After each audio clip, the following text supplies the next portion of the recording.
I'm pleased to introduce Robert Grover, CEO of Robotics LLC, the makers of DataBot. Thank you, Christy. It's great to be here. Thank you, everybody, for attending today. I'm looking forward to showing you a little bit about Google Science Journal and also about DataBot, which is an exciting new product that works with it. So my background, I've been in STEM education for over 30 years.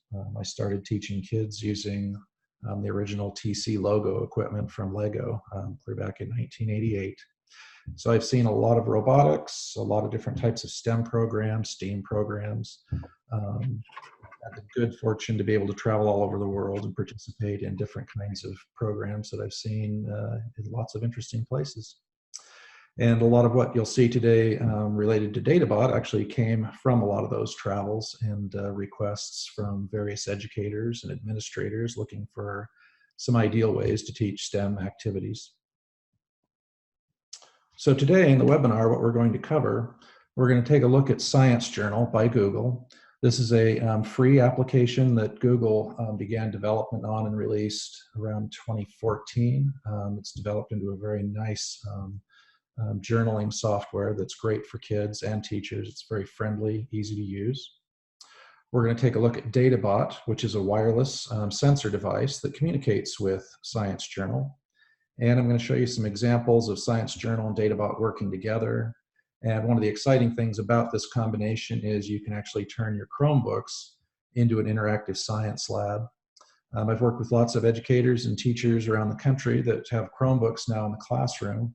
And this is a really exciting application because you can suddenly do a lot more with Chromebooks beyond just working with your regular Google apps and doing research. At the end of the session, we're going to have a Q&A, and I'm looking forward to hearing questions and providing answers. And we'll also provide links and resources for you to be able to get started using Science Journal right away, actually, at the end of this webinar. So let's start with Science Journal. What is Science Journal? First of all, it's a free app. It's built for Android or iOS devices. So it will run on an iPhone, it'll run on your Android smartphone, it'll run on a tablet. And on Chromebooks, it'll run if your Chromebooks are roughly 2 years or newer. You have to be able to enable Android Play Store and enable apps on your Chromebook in order for it to work. But most newer Chromebooks, it works great. In fact, the screen captures and things that I'll show you today are all from a Chromebook that I was using. One of the things about Science Journal, it accesses your internal sensors on your device. So if you're using a phone, tablet, Chromebook, the first thing it does is it connects to whatever sensors may be on board. So for example, your smartphone typically will have an accelerometer, it'll have your microphone, it'll have a light sensor. All of those things you can use immediately without any kind of external data device. So it's something that you can actually use in your classroom right away. If you're using a Chromebook, you can use the microphone. And I've actually got an activity towards the end of this presentation that you'll be able to use right away again with Chromebooks, just using a microphone. Anyway, Science Journal enables students to easily create a multimedia science journal. And it collects observations through writing, through data that you collect, and also through images. And here are a couple of screen captures, or screen capture and a snapshot of Google Science Journal. This one's being displayed on my Samsung phone. So it works fine on just a small Android phone. You can see the portfolio displayed there. One of the neat things about Science Journal is it's so colorful and easy to use. So for example, my portfolio that's displayed this is an earlier portfolio, shows pictures of different things we were doing with DataBot. And you click on each one of those pictures and it opens up an experiment which collects all of your observations. The types of observations you can do, we'll take a look at here in a minute, but basically you can write notes, record data, take pictures, upload images. And one of the really powerful things about Science Journal is that it will sync with your Google Drive. So for those of you who are using Google Education tools and you have Google logins for all of the students, it'll automatically sync their portfolio regardless of what device they log into. It'll be there when they come back. Last thing, again, I'll emphasize, to use this on your Chromebooks, they have to be able to enable for Android Play Store use. And all of the school districts I've worked with typically require your school IT personnel to get involved to make that happen. So here's a screen capture right off of my Asus Chromebook, and that's a picture of Science Journal, the application up and running. Down across the bottom of the screen, you can see your typical Chromebook icons being displayed, whether it's your Chrome browser, your email, YouTube. And Science Journal runs beautifully on the Chromebook. Each experiment that you create becomes an entry in the journal, and you get to add pictures to represent, those experiments. And the images on this journal that you see now are new ones that I've been building up here just recently. Typically, when I demonstrate this to teachers, I'll always take a picture and add them to my portfolio so that the experiment has, some personal meaning. Again, the portfolio syncs with your Google account, updates across all your devices, and it's very easy to create a new experiment by selecting the plus sign. So in the lower right-hand corner of the interface, you'll notice a little purple circle with a plus sign in it. And if we click on that, the thing that opens up is the screen capture you see on the far left. So this is a brand new experiment. It has no observations in it. The process of creating your experiment and starting to collect information is very simple. So across the center bar there, you'll see some different icons. There's basically 4 ways to collect observations. The first one is text, which is what I've done here. I've taken a quick picture of how to select the text icon. You type in your observation, you hit the blue arrow, and it's going to show up here in the list. And your observations are all added sequentially into that experiment. So if the next thing you do is capture some data, it will appear beneath that. Or maybe you take a picture and it appears beneath that. So at any time you can open that experiment and easily see all of the things that you've done. So here is an example of a data observation. So again, we go to the observation bar, which is in the center there, and we're going to select the little icon that looks like a little circle with a squiggle through it.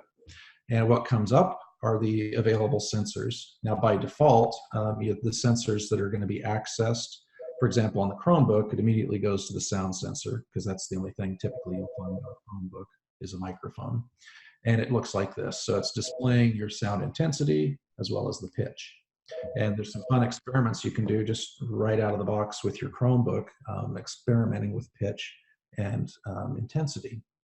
To record data, all you do is you click on the red button at the bottom of the screen, and it'll start capturing that live data. And then when you stop the recording, it's going to appear up here in the third screen capture up at the top. You'll see now that we have our text observation, we now have data. So that's essentially how your portfolio builds. Very simply, you take notes, take pictures, upload images, or grab data. Again, the thing I like about it the most is it's so easy to use, it's friendly, and I've worked with students with it, and literally within 5 minutes, they're capturing data and doing experiments.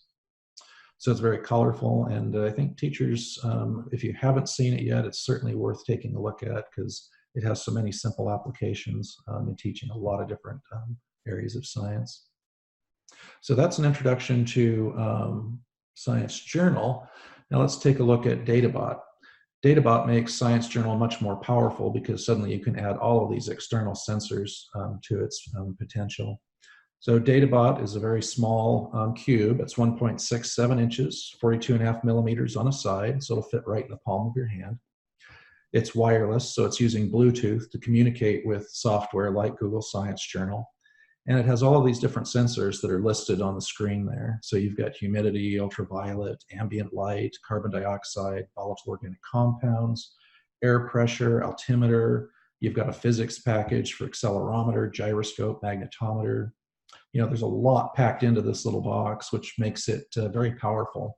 We specifically selected that mix of sensors so that you would be able to teach earth science, chemistry, physics, life science, environmental activities. It's not everything in the world in terms of probeware, but what it is a great, easy starter for people to be able to use with something like Science Journal to become much more adept and comfortable with gathering data and analyzing data. So here are a couple of examples of using DataBot. This is an activity on the left that we did with DataBot and Science Journal at a local charter school.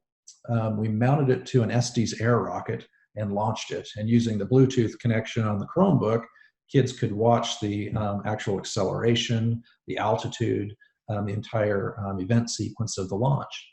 You can even see there at the top of that particular display where the line goes flat, that's where it lost connection with the Bluetooth, so it was suddenly out of range, which was also a great teaching moment. On the right-hand side, this is an example of just using a tablet, a smart device, and collecting data in the field. And that's a snapshot of collecting ultraviolet data. So you're getting the UV index, you're collecting UVA, UVB data very simply, and it visualizes instantly. And again, you could record that. You can export it actually to other software if you like. Very simple to use, and it makes data acquisition in the classroom and out of the classroom very easy. So how do we use DataBot with Chromebook?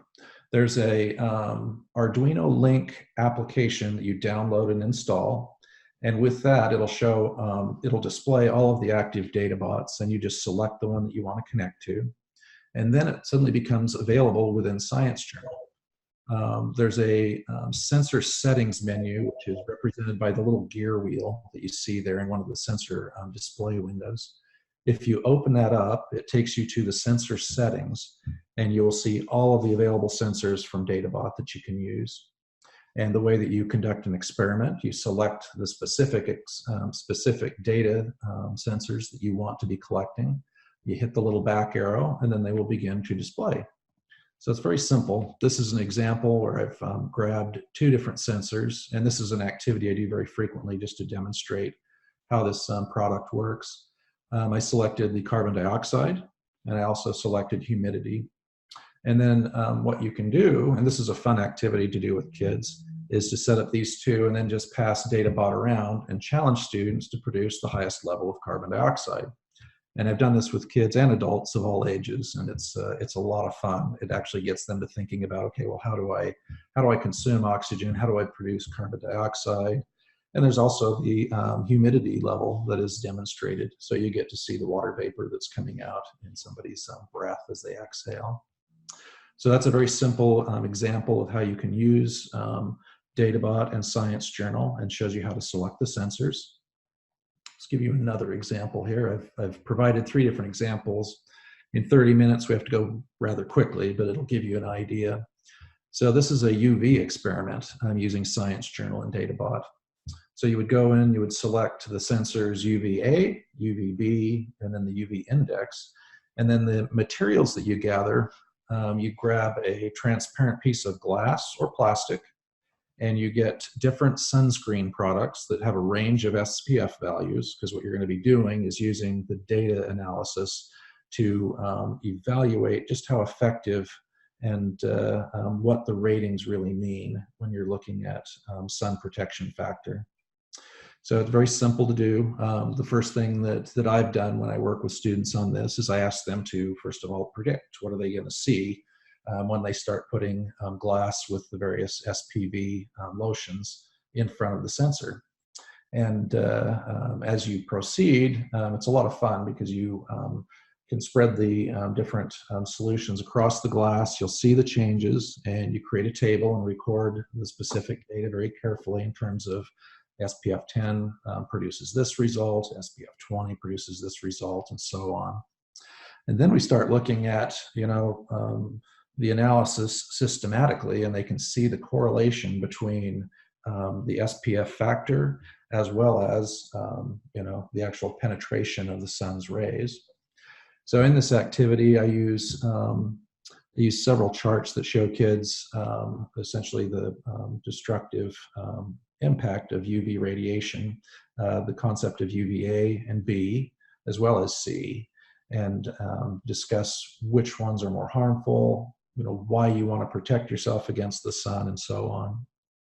At the end, a great wrap-up is to have them identify the things that they noticed were successful about the various lotions. And this might involve, is the lotion opaque? Is it transparent? what are the kinds of things that seem to impact the actual sun protection factor, and have them actually propose an improved design. So this is a whole scientific process. They're gathering data, they're analyzing it, they're coming up with conclusions and coming up with design proposals based on that data. And those kinds of things exactly strike on the NGSS standards. So in this particular case, it's your middle school standard. This is a 6th to 8th grade activity. And it's evaluating competing design solutions using a systematic process to determine how well they meet the criteria and constraints of the problem. So these kinds of things directly hit on the NGSS standards, which in addition to the content standards, there's also the practice of analyzing, interpreting data. Anytime you're using a device like DataBot and Science Journal, you're conducting activities that are directly aligned with the 4th practice espoused by the NGSS. When you receive a copy of this PDF of the presentation, the full appendix of the practices are attached to that link, and you can go and look at it in detail. They're broken out by grade band as well, so you can see exactly the kinds of practices and the kinds of things that kids are benefiting from when they're using things like Science Journal, gathering data, evaluating data. This is another quick shot of some technology standards that you're meeting when you use these kinds of tools. Digital tools, of course, wonderful for gathering real data that you can actually apply to scientific study. A lot more precision, a lot more accuracy than, for example, if you're just using a thermometer. You're actually using a digital temperature probe. You can capture that information with a lot more precision.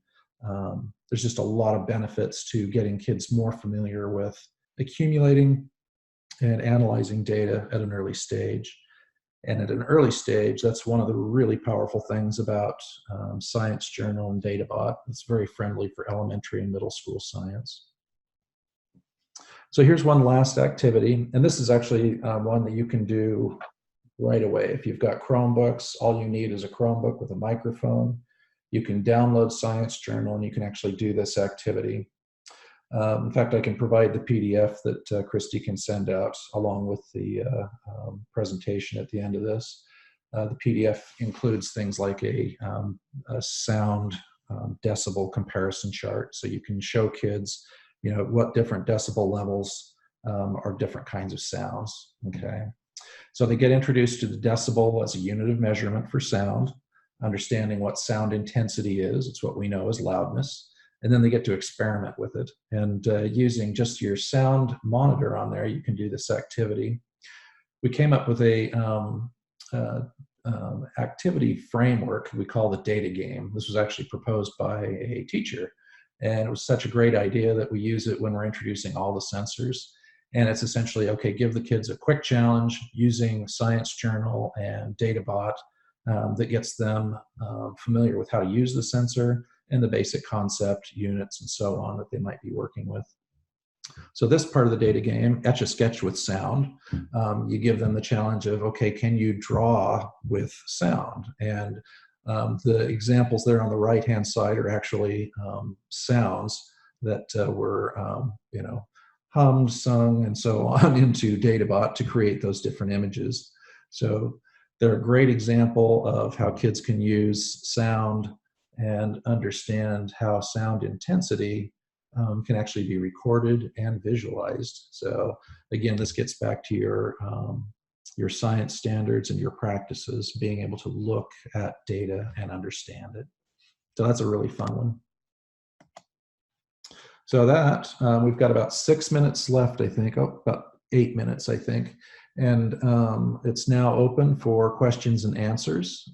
Also, just to give you a quick overview here of the appendix, all of this information is in the PDF that Christy will be sending you, where to get Science Journal, information on the DataBot kit itself.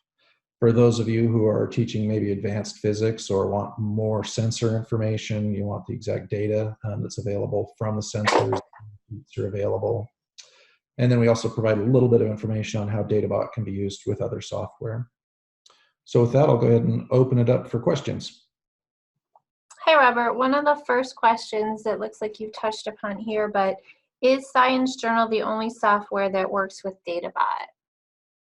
Now, Science Journal is the friendliest and the easiest to use that we found. So that's the one that we've targeted out of the box, so to speak. When you receive your DataBot and you take it out, you download that little connector app I mentioned, and it'll immediately connect up to Science Journal, and it just works. Now, for those who want to maybe do more sophisticated analysis or want to do other things with DataBot, a lot of my high school teachers that I work with, for example, use Excel. And it's easy to update the software on DataBot so that it can talk to other packages. So for example, in the appendix here, I'll flip over to a product called Data Streamer. And Excel, as a product of Microsoft's education group developed this program called Hacking STEM. And Hacking STEM developed this plugin called Data Streamer for Excel that allows kids to plug controllers like DataBot into their computer and grab and visualize real-time data. These are actually a couple of Excel charts that were developed with DataBot and Data Streamer that shows, live data being charted and streamed right into Excel.